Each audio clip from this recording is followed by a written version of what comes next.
Hello, everybody. Welcome to this segment of HCAM Sports Talk. Tom Nappi here, and we are joined by Peter Thomas to talk some Hiller soccer.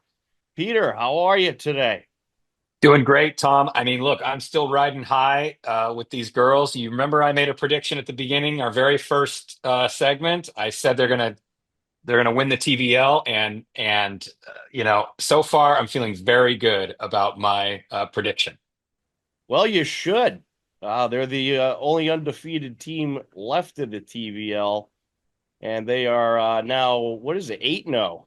Uh, 8-0 after last night, through 8 matches. But let's just talk for a minute, Tom, about the let's talk a little bit about the the team's overall performance. 37 goals scored so far through 8 games, two allowed.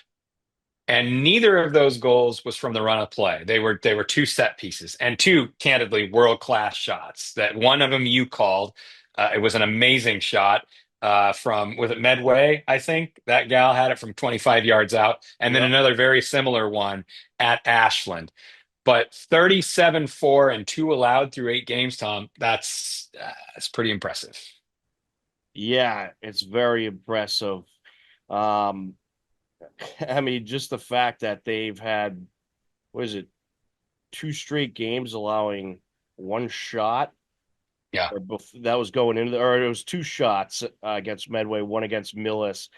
Uh, Three shots, two games. I mean, what? And then Bellingham last night, which we don't have the stats for, but I watched that game. I don't think Bellingham had, in fact, I know they did not have one shot on target during that game. So, yeah, I mean, they are, it tells you that both sides of the ball are working really well. They're very stingy. But looking at some of the individual performance, Madison Recupero, I mean, we say her name all the time. Well, So, let me just add on to your point for a yeah. second. Up on the screen right now, we have the stats from the Medway game on the left and the Millis Oh, yeah, right. on the right. And look at that pass success rate, 75%. The key to success with this team, besides, obviously their great talent and great shooting, they're passing. It's so good. They're Incredible. they're just right on the money with their passes, and that's how they're able to get so much possession time. And there you on the top stat, you can see possession percentage 64.6 for Millis and or against Millis, and then in the Medway game 65.7%. Yeah. That those are It impressive numbers. incredibly impressive. And where's the other one? 15 shots to one. Look at Millis on the right. 15 shots, 50. one for Millis, right? I mean, it's kind of not even it's not fair. It's not fair. And this is going to get into, the relative strength of the TVL and everything, which of course Hopkinton didn't have any control over that. We are where we are, right?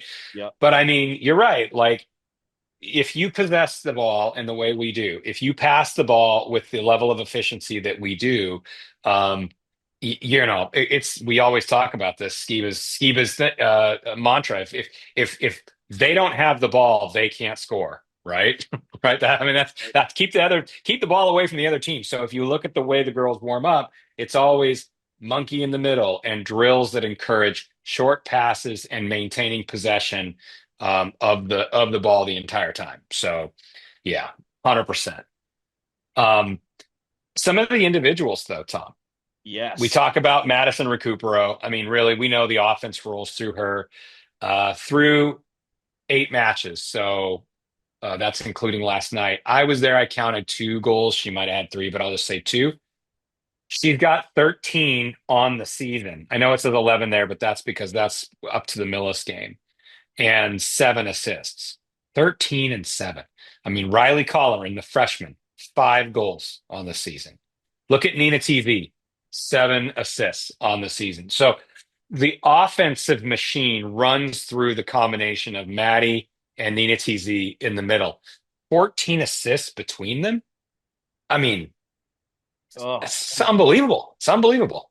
and that just shows you how important they are to this team, Nina TZ and Maddie Recupero.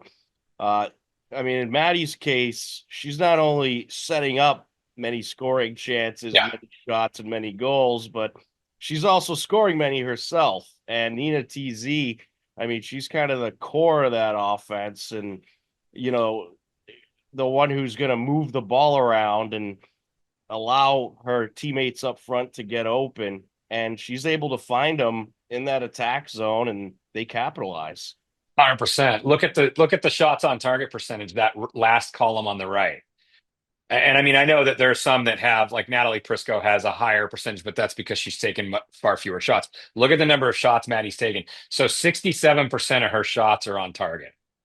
So I mean, like, Heard of. and I saw one last night from the Bellingham game. I mean, she gets the ball. She's at about the 18, 20 yard line. She gets the ball right in the middle of the goal. She jukes left. Her back is to the goal. She jukes left, jukes right, turns, and just rips the shot upper V. I mean, it was like a ESPN highlight reel watching her do that. And I mean, she didn't play the entire second half because I mean, Skiba was like, yeah, you've done enough here and go sit down for a minute. You know what I mean? Other folks got time, which is great because first of all, you want to avoid injury, right? But second of all, it's just not necessary, right? She had that game handled in the first 5, 10 minutes. And that was kind of the case with the Millis game. Despite the fact the score was a bit closer, they had that handled. I mean, Yeah. it was 4-0 heading into the second half, Yeah.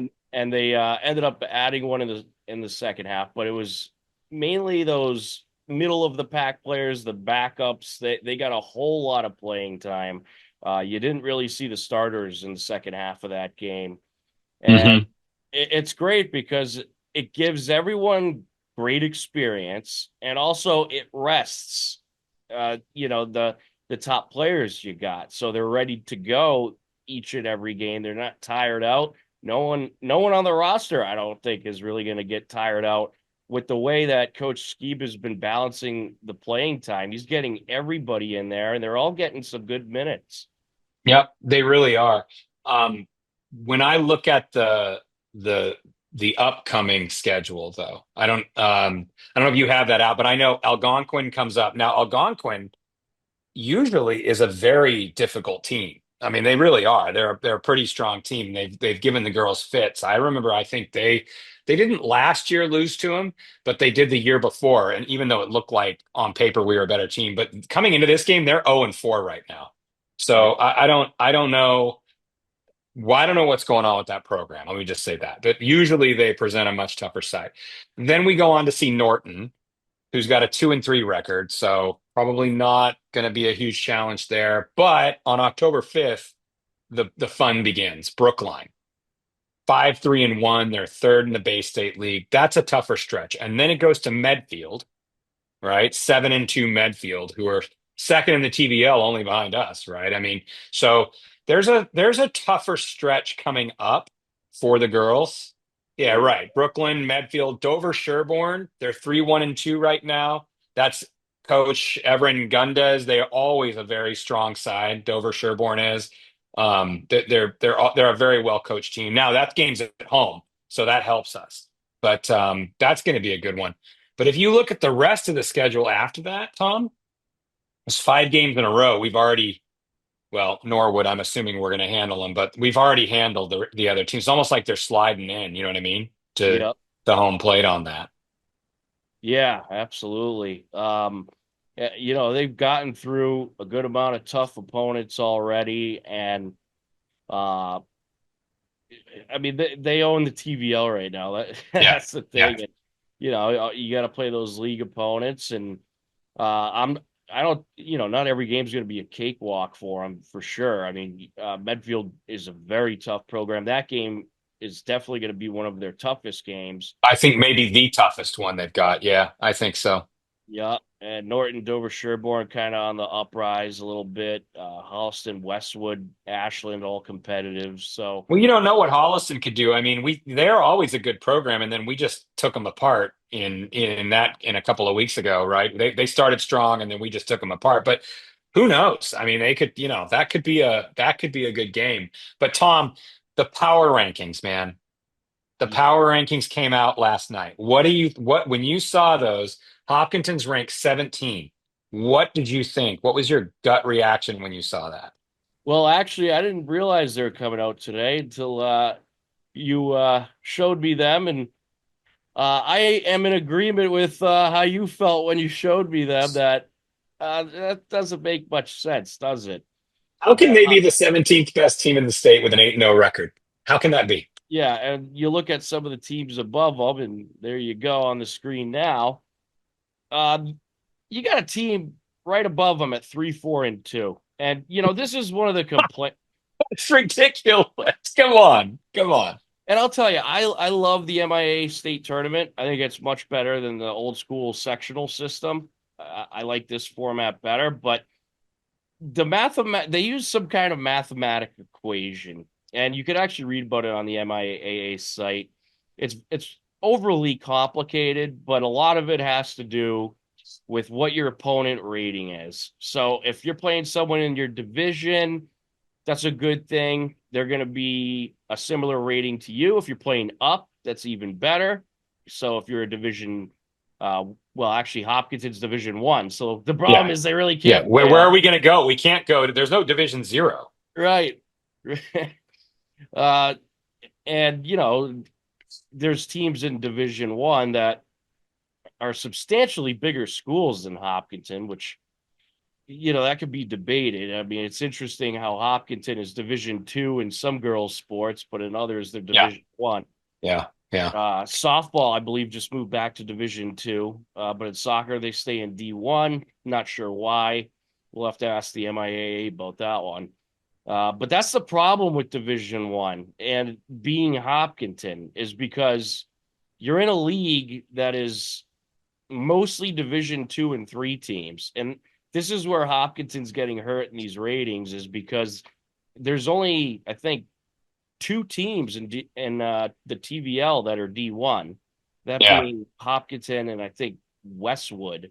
The rest are Yeah. all D2 and three. So while those wins are great that they're getting, they're not getting as many points as they would if they were playing a team in their own division. Right. So I have a couple of thoughts about this. The first is our viewers might be saying, "So what?"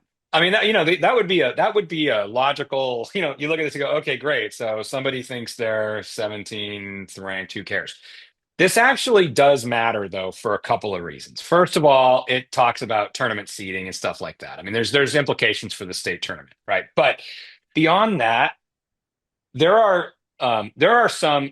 Hopkinton is a competitive program, and there are already a couple of athletes that have made college commitments. Okay, but there are a couple of other athletes on the team that want to make a college commitment, maybe would like to get a look from a college, would like, and that could be part of their financial equation. They might get some scholarship money. There's all kinds of stuff here. And so if you're a lower ranked team in the power rankings, a college recruiter or a college coach may not bother to come out and give you a look because they're going to look at a top 10 only. And so that has potentially real effects on people's futures, on the money they spend for college, on the programs that they could qualify for. And it's really, as I mentioned at the beginning of this, misleading because an 8-0 team, okay, you look at it and say, well, their strength of schedule isn't that strong. The TVL, again, what can they do about that? That's not their fault. But again, as I said, they've scored 37 goals and allowed two only. So where is that in the factoring of this? Do you know what I mean? Like that tells you that there is strength all across the board and the possession rate. And there's a lot of things that the TVL or the MIA rather are not accounting for that make it an 8-0 team look like the 17th best. That's just absurd to me. And Peter, I want to draw your attention to this part of the rankings here. I don't know if you can see my cursor, but where it says Yeah. opponent rating, Hopkinton 0.84. And then you look at the rest, they're Yeah. all substantially higher. This is where Hopkinton's getting hurt. That's And right. that has to do with the fact that, they're playing the majority of their games are TVL opponents, as has been tradition because they're in the TVL. But the fact that most of those teams are lower divisions, that's why that opponent rating's so low. Yeah. I mean, I get the math. I just think that there needs to be somebody with a, sort of a human mind needs to rationalize the numbers rather than just throw it into a spreadsheet and going, well, the math is the math. Because it Yeah, on paper it says one thing, but in real life yeah. we So know an 8-0 team doesn't get there by accident. they take the average margin. I think that's what average margin of victory, I'm guessing. And they add opponent rating, and then they get that 3.34 number. And you can see that the rating number, that's the most important number. Yeah. Uh I think that mathematic equation could use a little work. Yeah, well, also you're looking at that average margin of victory and you're seeing it much lower in the other teams. Look at Brookline, number 5. They Right. barely win. That's basically the point. And we beat Brookline, right? So, I mean, right? Well, They barely win. They're ranked 5th and we beat them. They've lost 3 times. and that's why you see Hopkinton playing opponents like Algonquin, who's number 29 right now. And in those non-league games, Coach Skeeb is scheduling his all the Division 1 opponents he can Yeah. to try to get that rating up. And Yep. they played Brookline, and then who else do they have? Was it Bishop Fian they had, or is coming up? I'm not sure. Not Bishop. We'll see them in the state tournament very likely, but no, we don't. Bishop isn't on the. I'm mixing up Hiller Sports here. I think it was Yeah. girls field hockey has Yeah. Bishop They too. might have them. Yeah.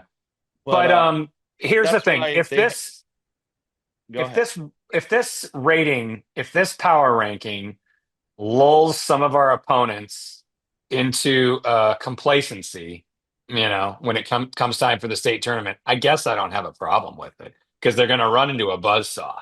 That's what I Yes. think. I Oh, mean, they go, oh, they're only 17 and we're number 5. Okay, good for you. Until you see Maddie and Nina and the whole crew go to work on you. And then all of a sudden you realize the MIA's metrics are wrong.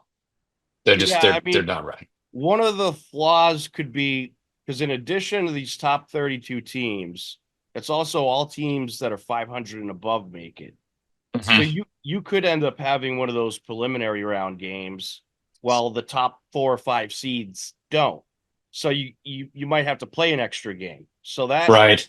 I mean, whether that it could benefit them having to play that extra game because sometimes if you're not, you're sitting for a week and a half, waiting for your first round game, and it could kind of make you a little ice cold. That's why teams that aren't playing in that preliminary round typically schedule a scrimmage during that time, Sure. Yeah. so they're Just to not stay loose. right. So that I mean, really, these rankings. I guess the biggest negative is you might not have as many home games, but Hmm. which is a factor because For sure. home games certainly help. You might be traveling a little more, but with how talented this team is, I don't think it should hurt them that much. One thing I can't understand: look at Framingham, 1-4-1. Like really, I know. I know. right They're below just Hop. behind us. Yeah, come on.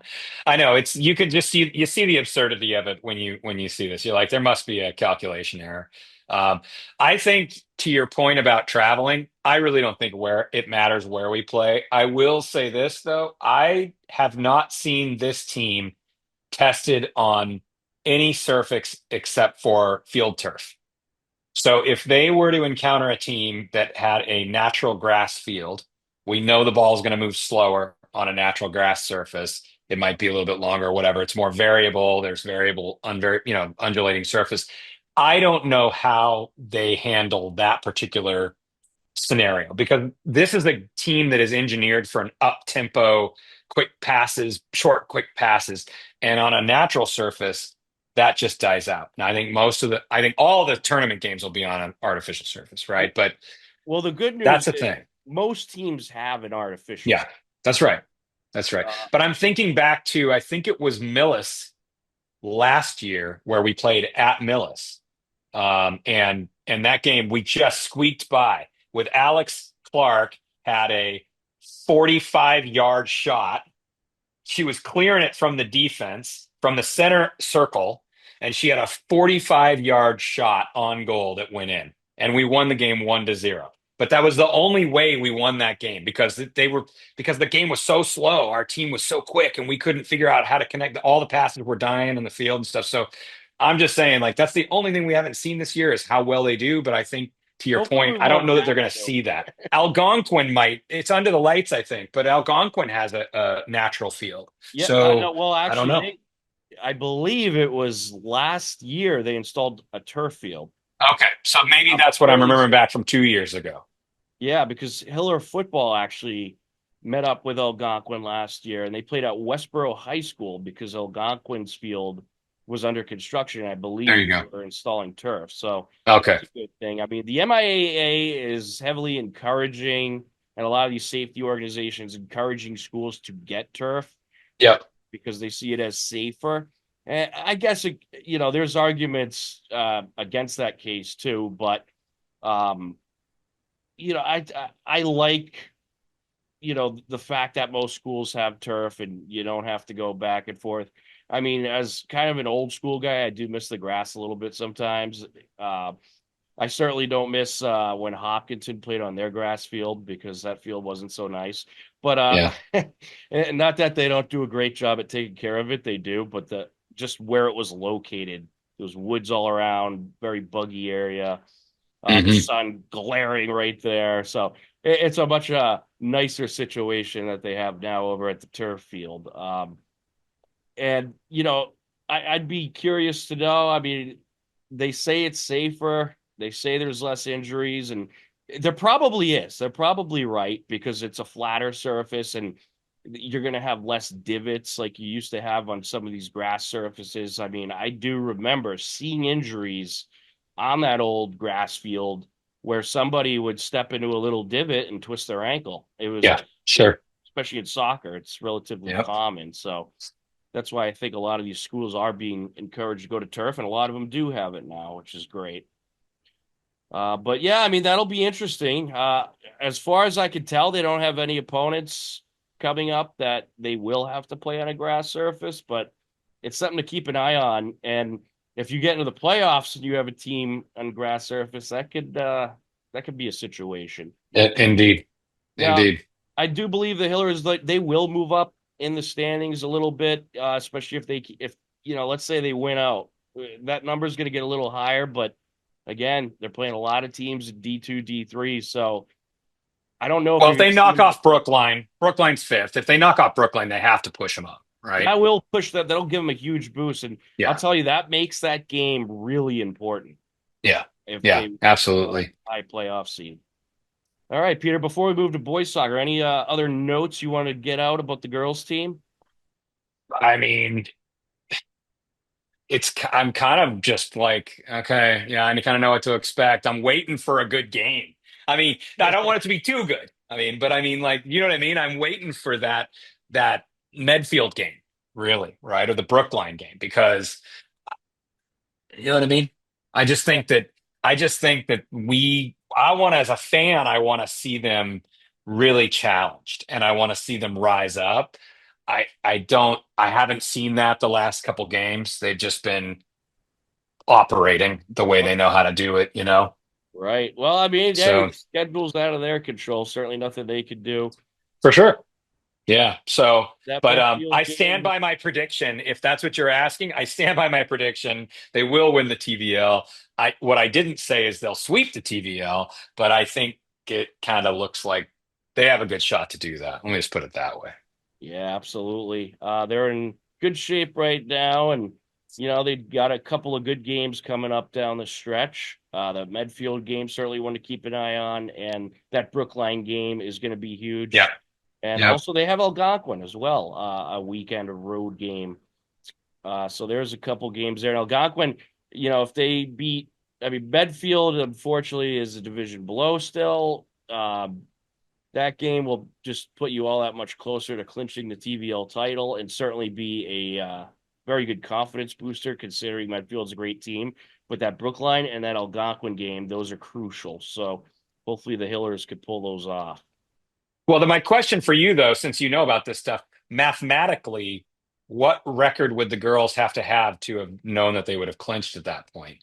Because they're 8-0 now with Well, I mean, seven games to go. it's a matter of elimination. So let's say it'll be the day when the Hillers have so many wins that no one else could catch them in the league. Yeah. I think it's because Medfield's 7-2, Hillers are 8-0, right? So, I mean, I think if the Hillers hit 11-0, Oh, 12 they're 0, they're done. close. They're done, right? Yeah, they probably either have it or are a Yeah. game away at that point. Yeah, yeah, exactly. But yeah, I mean, I think they're gonna. I think they'll clinch it. I don't think. There's some good teams, but I don't know if anyone can catch them at this point. But I do want to talk a little bit about the boys team. They've been Yeah, let's playing do it. some good soccer as well. So the power rankings came out for boys, and guess what? Hopkinton, or is this the wrong one? No, I think they were 31, weren't They were they? 30. Oh, I They're got below the cut off. fold. You They got got cut cut off. off. They Well, are there, though. we'll They have to are there. adjust that. But they're Yeah. there. Yeah. We promise. They're number 31 in the top 32, which is great to see. And the boys are another team that have scheduled very tough out of league games, rightfully so, to make sure that they could have the best possible playoff ranking they can get. And Coach Sawyer loves to schedule tough games anyway because obviously it builds character and it'll build skill and help your team as a whole. There we go. Now you can see it. Hopkinton, number 31, There we 2 go. and Yep. 2 on the season. And you can also see for them, their opponent rating. I was just gonna say, look at how tough it is. Now, let me That tell you tells you. something though. They're in Division Two. So if you move the Yep. girls down to Division Two, guess what? They'd have a similar Hmm. uh, opponent rating. So that's where that Division One, factor comes in. You wish they were Division Two because they Hmm. would be way up in the Yep. power rankings. They'd probably be perhaps number one. Hmm. Um, and that just tells me it's like, all right, well, I mean, I guess it's based on school size, and there's I believe more girls that Hopkinton could recruit from than out of the boys at their school. So it has something to do with that, and that's why the girls are in D1 while the boys are in D2. But in any case, we certainly wish they were in D2. I think it would be more fair with the ratings, but that's okay. I don't think the girls team's too worried about it. They think they're gonna beat anybody you can put in front of them, or at least that's their mentality, as it should For be. sure. But the boys very much in there, and it's the top 32 and everybody who finishes 500 or above. So if you get those, you know, if you're getting 20 if you're playing 20 games, you need 20 points. Most of these teams are playing 18, 20 games. If you're playing 18, you need 18 points. So pretty much however many games you're playing, that's the amount of points you need. And by that I mean wins 2 points, ties are 1 point. Yeah. I mean, I guess the way I see the boys team, and we've talked about this a little bit, is that they're a team that is in a development stage, right? They Yes, lost a lot of very talent last year. They're very young.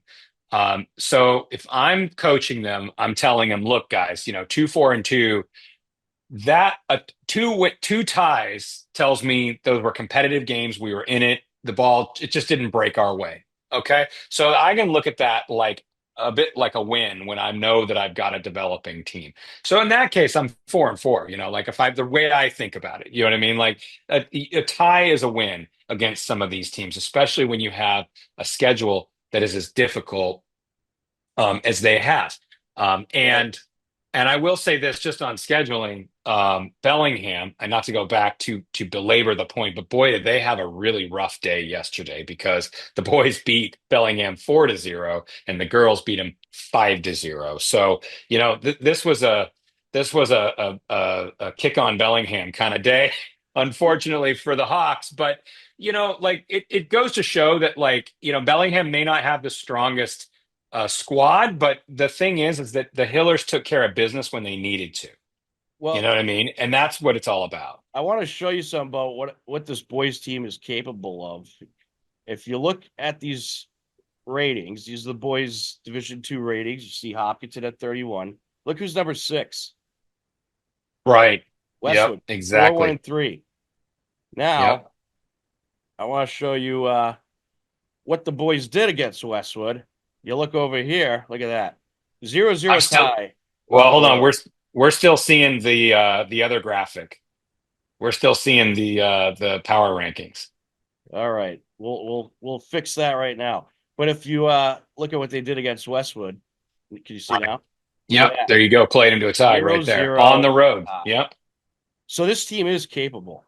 I mean, Yep. they've competed with good opponents, Bishop Fee and Look at Med. that. Medway, 4 goals. Yep. Tie, and it was Oh, a that big, game was a big game. heartbreaker, though, Peter. Yeah. That game Yeah. was a heartbreaker. They were leading the whole way. They were Yeah. leading the whole way, up by two most of the game. Yep. They're up 4-2 in the late in the second half. Medway ended up tying it. It's a game they should have won. It was a little frustrating, but it was a good battle, great battle. Medway's a very good team. Hmm. And actually, really to watch Hopkinton beat them like they were most of that game was impressive because that Medway team was experienced. It was a relatively experienced group that's been together a while, very talented, but a heartbreaker at the end. Oh, it was Let's go down a little so bit and rough. see who they've got coming up. Obviously, Norton. So I think they'll be okay against that. I don't know anything about Leominster. Leominster is a great program. They have tremendous battles with them. Last year, I believe they tied them or they squeaked out a win. Mm. But that's a great program, great test as well. I want to say Leominster is in their division too, so Hmm. that is a potential playoff opponent. They might be in one. I'll have to look back into that. But in any That case, Medfield they game's going to showed be up well. tough. Oh yeah, Medfield's always tough. What a great Yep. soccer program they got. Yep. Hmm. Dover Sherborne, pretty good program as Hmm. well. Uh, Dedham, they're a real up and coming program. They're at towards the top of the TVL standings. Dedham, Hmm. a Hmm. very tough opponent, and I'm looking forward to this one. You got Westwood again, and Holliston has Yeah. a good opponent too. But These we two, got Westwood at home, though. We got Westwood at home. The nice rematch at home, and let's see if we can take care of them this time, right? and of course, you'll want to catch that game live on HCAM if you can't make it. That's going to be a battle. And then they close out the season against a good Ashland program. So pretty Hmm. tough schedule coming up for the boys. They're going to be battle For tested, sure. For and sure. that'll help them get playoff ready for sure. Yep. But look, they're young, but they're talented. So I Hmm. give this team a chance to make a bit of a run here. I think they'll make the postseason. I'm pretty confident about that. We got ways to go here, but they're getting better and better They as get the better season every day, goes on. Tom. That's the thing. They're getting Yep, better every day. they are. So, So some of so these they, young they guys may just stepping peak up. just at the right time. Yeah, and some of these young guys stepping up are really impressive. So Hiller soccer, it's been a fun season. Uh, you should be watching if you're not already. But Peter, thanks so much for talking with us today, and we'll certainly Always do great. this again in a couple of weeks. Sounds good, pal. Take care. All right, that'll wrap up this segment of HCAM Sports Talk. More on the way. Stay tuned.